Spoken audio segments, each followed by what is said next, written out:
To take out the front bumper, first we will lift up the parking brake, then we will lift up the car. I'm using a four-wheeler jack to lift up the car, so I don't really need to pull up the handbrake. But if you're using the regular jack that comes with the car, you must lift up the parking brake, otherwise the car will fall apart. If you haven't already, please consider liking this video and subscribing to our channel. Now let's jump into the process. From the edge of the bumper towards the underneath side, notice there is one screw right there that's missing and you need to take it out. It would be a 10mm screw. It's missing in my case for some reason, but in your case make sure you take that screw out. I'll move ahead and take out the other screw which is similar to this. To take out that second screw, I'm using an impact gun with a 10mm socket, but you can also use a round head ratchet with a 10mm socket. Second screw is out. The third screw is in the middle. That's missing in my case, but make sure you take it out in your case. Now here's the other side. In this section there is one screw that you need to take out. This side is missing in my case because I'm dealing with an accident car, but I will move ahead and take out the other screw which is right besides, and that will be the final screw from the underneath side. While taking this screw out, notice the clip behind the screw is also turning along with the screw, so it's not coming out. So what I have to do is I have to hold on to the clip from top and then I have to take out the screw. That is how that clip looks like from the top side. I'll be using a pliers like this and will have to make an adjustment to fit this according to the size of that clip on top.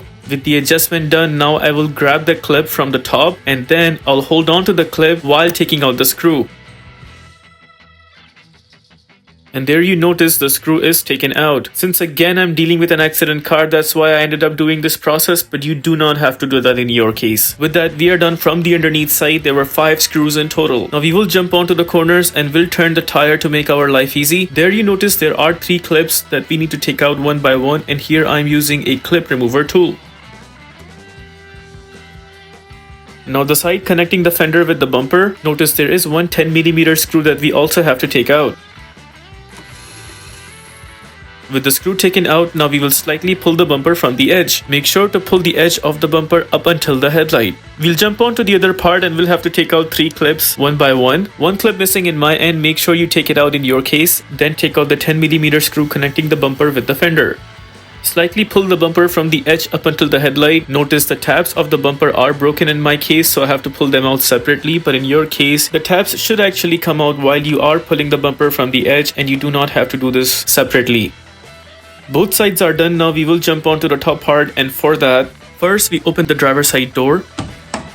Right where you see the steering, underneath the steering is a hood latch that needs to be pulled out. Once the latch is pulled, you will see the hood losing its grip. Notice on top of the logo there is a lever that needs to be pushed on left side completely, and while turning the lever on left, we need to lift up the hood.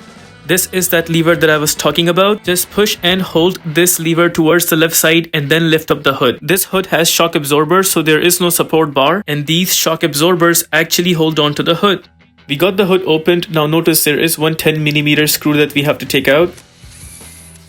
On top of the screw there is one clip that also needs to be taken out. Make sure you do not lose that clip once you're taking it out. Now I'm missing some stuff here on top of the engine cover. So just to let you guys know, maybe you have clips or screws in these 3 holes, and similar way you may have 3 clips or screws in these 3 holes. So make sure you take them out from here and from there and from top side here as well. Since I'm missing them in my case for some reason, so I would not be able to show you guys, and that's why I'm highlighting them right now so that you're able to take them out in your case. I will take out the final screw from the edge on top side, and also on top of the screw make sure you take out that missing clip right there. There is an exhaust part on top of the engine cover. To take it out, just lift it upwards and then pull it out.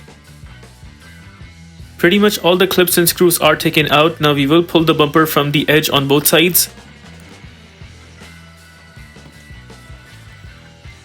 And with a little wiggle from all over there, I was able to pull down the front bumper.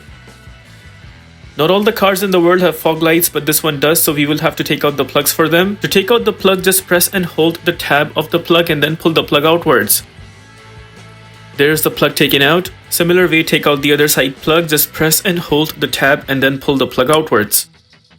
With that, we have knocked out the front bumper completely. If this video helps you in any way, please consider liking this video and subscribing to our channel. Here are the list of tools used for this takeout.